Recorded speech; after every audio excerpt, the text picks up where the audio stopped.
que sempre cai no Enem: as novas tecnologias de comunicação e informação.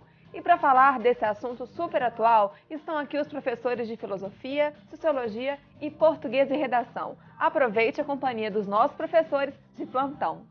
Assista ao nosso programa, entre no site e na página do Facebook e fique super bem preparado para as provas do Enem. Parceria Rede Minas e Secretaria do Estado de Educação de Minas Gerais. E você, usa muito as redes sociais? Aposto que sim. Vamos ver um vídeo sobre o surgimento da maior delas.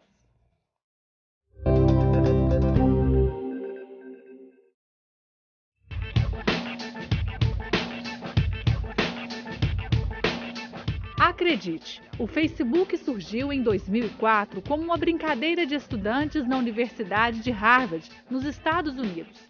Em pouco tempo, se tornou um fenômeno da web, conquistou a cidade, o país, o mundo e até a tela do cinema.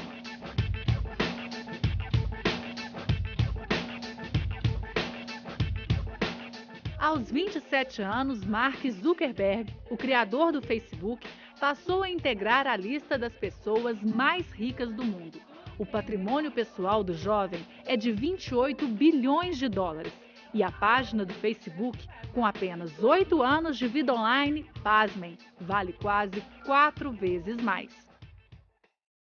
Pois é, professora.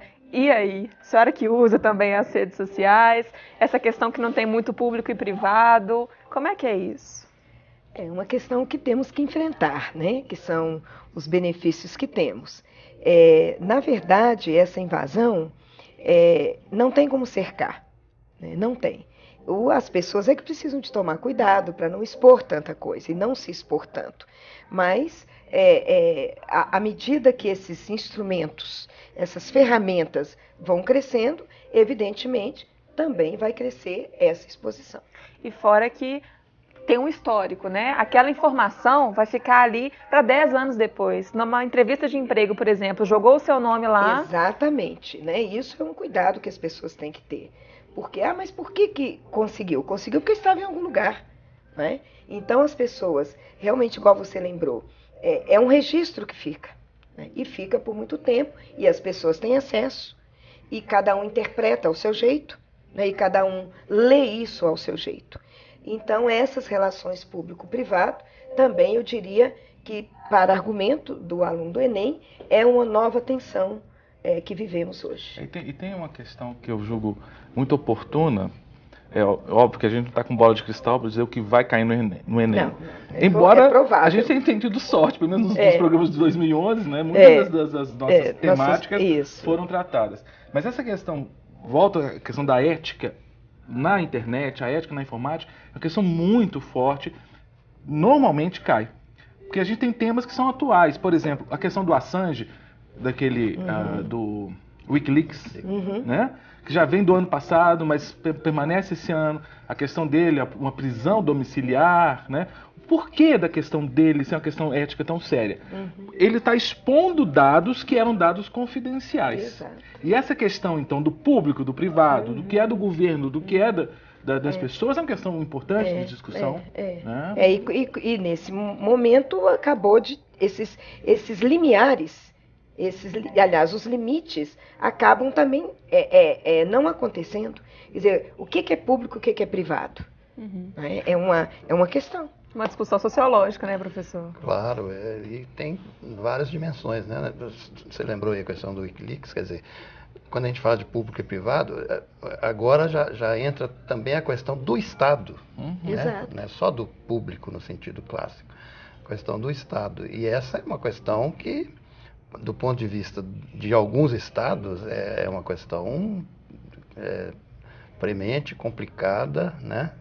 Eu lembro que esse ano, professor, houve uma questão no Brasil do acesso às informações da época da ditadura. Sim. Documentos, porque é uma questão interessante e uma questão atual. Há certos documentos que o Estado se dá o direito, o bem da segurança nacional, de manter esses documentos sigilosos. E, inclusive, o pessoal de ciência da informação, da arquivologia, trabalha muito esses conceitos. Só que uma pessoa consegue ter acesso a essa informação sigilosa e joga na rede, Vocês colocaram, jogou na rede, gente, colocou 2 minutos, mesmo que saia depois, alguém acessou. Jogou na rede não é peixe, não. Jogou na rede vira peixe. Peixe é quem jogou na rede, né? E aí, Rafa? Ó, olha só que interessante, para evitar toda essa invasão de privacidade, né? Tem gente até criando a sua própria rede social. Olha só.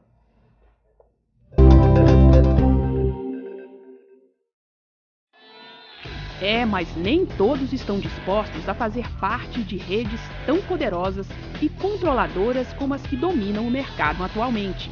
E essas pessoas também não querem ficar de fora do mundo virtual.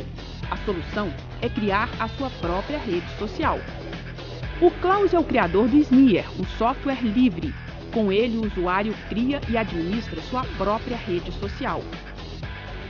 Em vez de você deixar suas informações, né, presas num Orkut, num Facebook, num Google Plus da vida, é você que guarda suas informações na tua máquina, você compartilha a tua máquina, os teus recursos de hardware com os teus amigos, tá? Mesmo que tua máquina caia, teus dados estão seguros, né, e dos teus amigos também. E aí os dados estão com você, e você controla quem vai acessar, quem vai ver teus dados. Você não deixa teus dados nas mãos de uma empresa grande, que pode vender teus dados, distribuir teus dados por aí. Viu só, gente, até que é uma boa ideia compartilhar uma rede com mais segurança, né? Esse conceito dele é muito interessante porque é um movimento, lembrando do Humberto Eco, né, dos integrados e apocalípticos, né? Você pega os apocalípticos, aqueles que têm muito medo da internet, que ela pode provocar. Um dos medos é esse, caímos, aí entra na sociologia, né, professor? Nas mãos de grandes corporações. Então, assim, por exemplo, um programa para rodar hoje tem que estar vinculado à Microsoft, né? Os computadores são vinculados a grandes empresas, eu tenho que pagar para usar. Aí se cria o software livre e programas que não têm preço, né, no sentido de podem ser usados.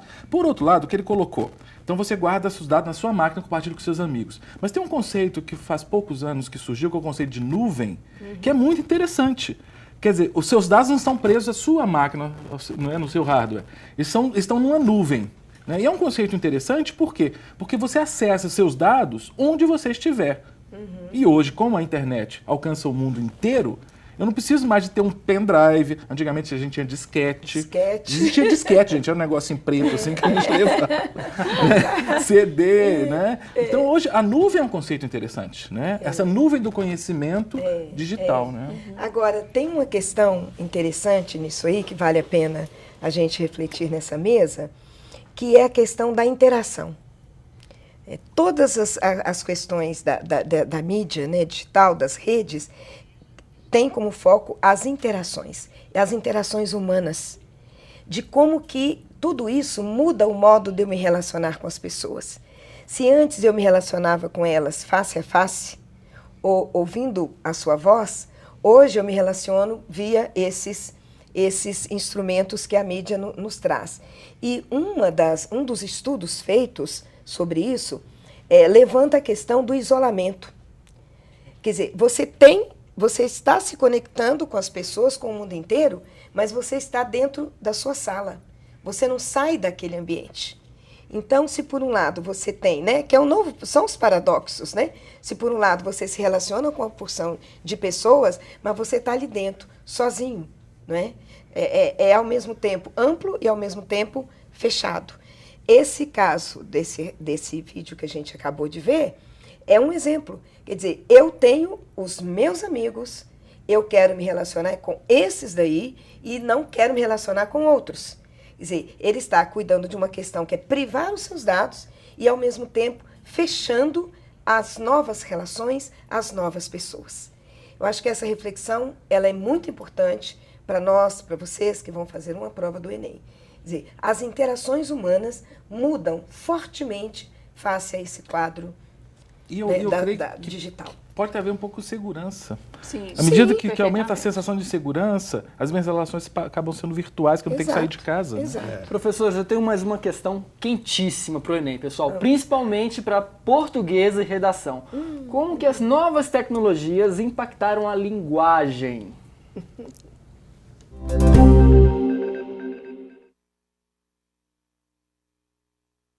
As novas tecnologias da comunicação e informação, as NTCI, geraram grande impacto sobre as linguagens.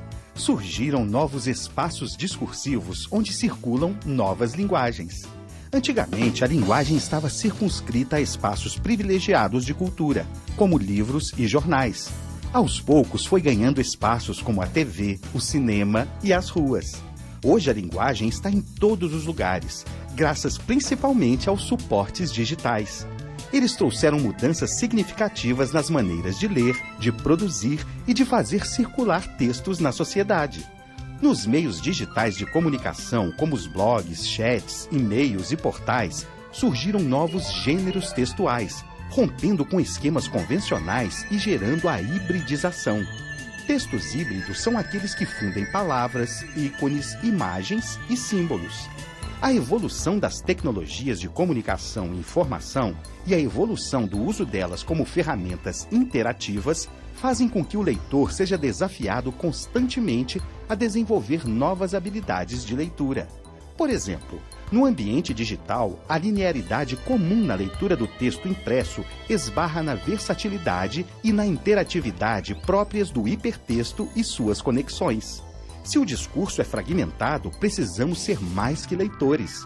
É preciso desenvolver um letramento digital para ter a capacidade de interagir e compreender o uso da linguagem mediada pela tecnologia.